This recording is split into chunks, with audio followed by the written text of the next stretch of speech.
Hello student, once again welcome back in my channel. और बच्चों, आज हम पढ़ेंगे इम्पेरेटिव सेंटेंस यानी आदेशात्मक वाक्य। और इन वाक्यों को हम आज्ञात्मक वाक्य भी बोलते हैं।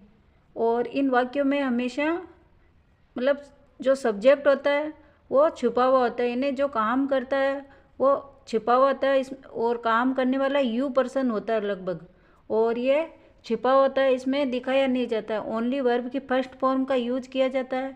और ये वाक्य आदेश के रूप में होते हैं, या सलाह के रूप में होते हैं, या अनुरोध के रूप में होते हैं। यानी इन वाक्यों का आदेश के रूप में, सलाह के रूप में या अनुरोध के रूप में प्रयोग किया जाता है।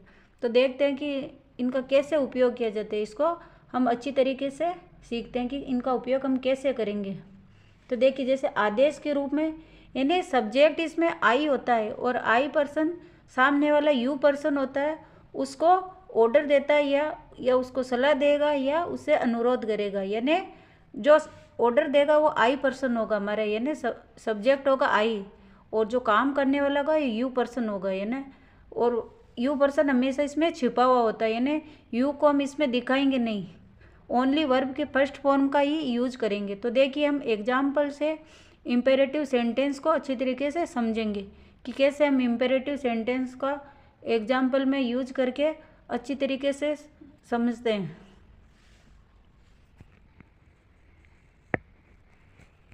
ये देखिए, इम्पेरेटिव सेंटेंस में पहला आदेशात्मक वाक्य कौन से, मतलब ऑर्डर में कैसे हैं। तो देखिए, गो टू द मार्केट यानी बाजार जाओ। तो इसमें सब्जेक्ट जो आई पर्सन है वो सामने वाले को आदेश दे रहा कि आप मार्केट जाओ, लेकिन यहाँ आप शब्द छिपा हुआ, इसमें आपको शो नहीं किया गया। सीधा हमने फर्स्ट फॉर्म में जो वर्ब की उसका यूज किया, यानी गो टू द मार्केट, बाजार जाओ। दूसरा एग्जाम्पल है ओपन द डोर यानी दरवाज़ा खोलो। तो यह हमने ओपन की फर्स्ट फॉर्म ओपन का यूज किया, यानी वर्ब की फर्स्ट फॉर्म का यूज किया। हमने यहाँ सब्जेक्ट को नहीं दिखाया, यानी यू पर्सन को नहीं दिखाया कि मतलब तुम दरवाज़ा खोलो। इसका वास्तव में तो ऐसे अर्थ होगा, लेकिन हम इसमें जो आदेशात्मक वाक्य होते हैं उसमें हम यू का यूज़ नहीं करते, सीधा वर्ब से शुरू करेंगे वाक्य को और बनाएंगे, यानी ओपन द डोर, दरवाज़ा खोलो। तीसरा एग्जाम्पल है कम हियर यानी यहाँ आओ।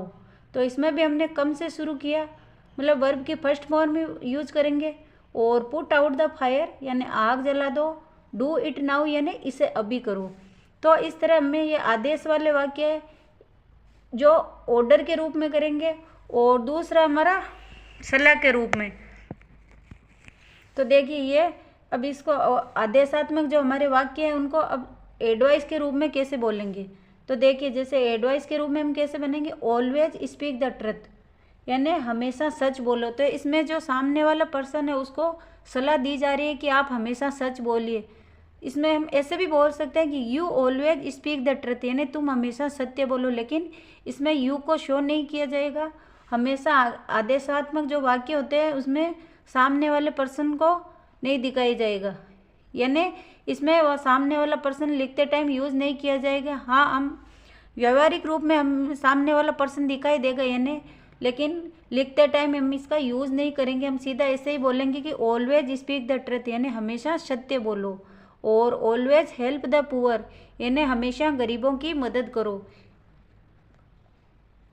तो इसमें भी हमने सामने वाले पर्सन को नहीं दिखाया है। और ऑलवेज रेस्पेक्ट द एल्डर्स यानी हमेशा बड़ों का आदर करो। इसमें भी हमने सलाह दी है कि ऑलवेज रेस्पेक्ट द एल्डर्स यानी हमेशा बड़ों का आदर करो। तो ये हमारा सलाह वाला वाक्य है, यानी आदेश वाला, सलाह वाला और अनुरोध वाला। तो देखिए, हम ये रिक्वेस्ट वाले कि प्लीज़ कीप साइलेंट यानी हम सामने वाले को बोल रहे हैं कि कृपया शांत रहे, यानी उससे रिक्वेस्ट कर रहे हैं। कोई शोर कर रहा है तो हम उससे बोलेंगे यार कृपया शांत रहे, तो हम उससे रिक्वेस्ट कर रहे हैं सामने वाले से। हम दे तो उससे आदेश ही रहे हैं ना, कि लेकिन हम उससे अनुरोध करके वो आदेश दे रहे हैं। और ये हमारा दूसरा एग्जाम्पल, प्लीज़ गिव मी ए गिलास ऑफ वाटर यानी कृपया मुझे एक गिलास पानी दीजिए, यानी हम सामने वाले से रिक्वेस्ट करके पानी मांग रहे हैं कि कृपया मुझे एक गिलास पानी दीजिए।